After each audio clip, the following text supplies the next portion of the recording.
வணக்கம் சர்மிளா. அதாவது தூத்துக்குடி மாவட்டம் கோவில்பட்டி நகராட்சி அலுவலகத்தின் அருகே அம்மா உணவகம் ஒன்று செயல்பட்டு வருகிறது.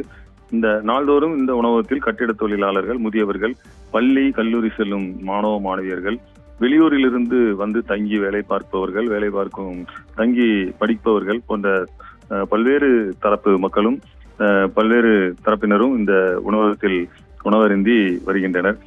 இங்கு நாள்தோறும் காலையில் 1200 இட்லிகள் தயாரிக்கப்படுவதாக கூறப்படுகிறது. சமீப காலமாக காலை 7 மணிக்கு இட்லி விற்பனை தொடங்கும் நிலையில் 7:30 மணி அளவிலேயே இந்த இட்லி விற்பனை எல்லாம் முடிந்து விட்டதாக கூறி அங்கு சாப்பிட வருபவர்களுக்கு இட்லி இல்லை என்று கூறிவிடுகின்றனர். ஆனால் சிறு ஓட்டல்கள் வைத்திருப்பவர்களுக்கு 80 இட்லி 60 இட்லி என்று மொத்தமாக கொடுத்துவிட்டு அங்கு சாப்பிட வருபவர்களுக்கு இட்லி இல்லை என்று கூறுவதான ஒரு குற்றச்சாட்டு அங்கு எழுந்துள்ளது. பொதுவாக அம்மா உணவகங்களில் பார்சல் வழங்கக்கூடாது என்பது விதிமுறையாக உள்ளது.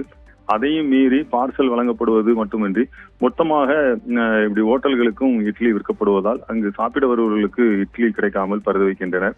இது குறித்து ஊழியர்களிடம் கேட்டால் அதிகாரிகள் சொன்னதைத்தான் நாங்கள் செய்கிறோம் என்று கூறுகின்றனர். பிளாஸ்டிக் கவர் பயன்படுத்த கூடாது என்று அரசு விதிமுறை இருந்தாலும் இங்கு பார்சல் இட்லி வாங்குபவர்களுக்கும் பிளாஸ்டிக் கவரில் இட்லி வழங்கும் நிலையும் உள்ளது.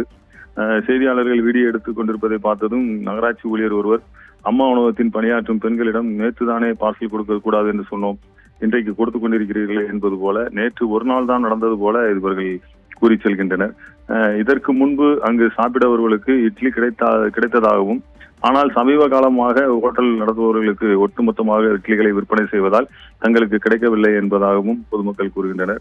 அரை மணி நேரத்தில் 1200 இட்லியை எப்படி விற்க முடியும் என்பதான ஒரு கேள்வியும் இப்பொழுது எழுந்துள்ளது.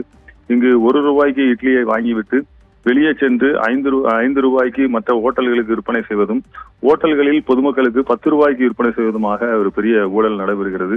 இது குறித்து நகராட்சி அதிகாரிகள் உரிய ஆய்வு செய்ய வேண்டும். அம்மா உணவக ஊழியர்கள் மற்றும் தவறுக்கு உடந்தையாக இருந்த நகராட்சி ஊழியர்கள் மீதும் உரிய நடவடிக்கை எடுக்க வேண்டும் என்பதான ஒரு குற்றச்சாட்டும் ஒரு கோரிக்கையும் இப்பொழுது எழுந்துள்ளது. தமிழக அரசால் ஏழை எளிய மக்களுக்காக அம்மா உணவு திட்டமானது 2013ஆம் ஆண்டு பிப்ரவரி 19ஆம் தேதி அப்போதைய முதலமைச்சர் ஜெயலலிதாவால் தொடங்கப்பட்டது. மலிவு விலையில் தரமான உணவு வழங்கும் நோக்கத்தில் தொடங்கப்பட்ட இந்த திட்டம் தமிழகத்தின் அனைத்து முக்கிய நகராட்சிகள், மாநகராட்சிகள் மற்றும் நகராட்சிகளிலும் இந்த திட்டமானது செயல்பட்டு வருகிறது. இந்த திட்டத்தின் கீழ் ஒரு இட்லி ₹1, பொங்கல் ₹5, சாம்பார் சாதம் ₹5 விற்கப்படுகிறது. மேலும் மதிய உணவும் இதே போலவே வழங்கப்படுகின்றன. மேலும் சில இடங்களில் இரவு உணவு கூட தக்காளி சாதம் மற்றும் சப்பாத்தி போன்றவை கூட வழங்கப்பட்டு வருகிறது.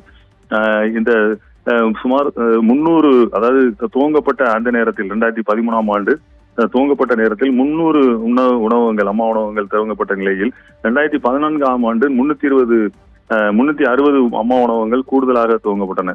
இதன் மூலம் மாநிலத்தில் மொத்தம் 660 அம்மா உணவகங்கள் செயல்பட்டு வந்தன. இந்த அம்மா உணவகங்களில் தான் தற்போது இது போன்ற ஒரு முறைகேடுகள் நடைபெறுகிறது. தமிழக முதலமைச்சர் ஊழலை ஒழிக்க முழுவீச்சில் பாடுபடுவோம் என தெரிவித்து ஊழலை ஒழிப்பதற்காக பல்வேறு அறிவிப்புகளை அறிவித்து வரும் நிலையில் இதுபோன்ற ஊழல்களை எப்போது ஒழித்து கட்டுவார், ஏழைகள் எப்போது வளம் பெறுவார்கள், ஏழைகளின் உரிமைகள் எப்போது காக்கப்படும் என்ற இயக்கத்தில் தமிழக மக்கள் உள்ளனர் என்பதுதான் நிதர்சனமான உண்மையாக உள்ளது.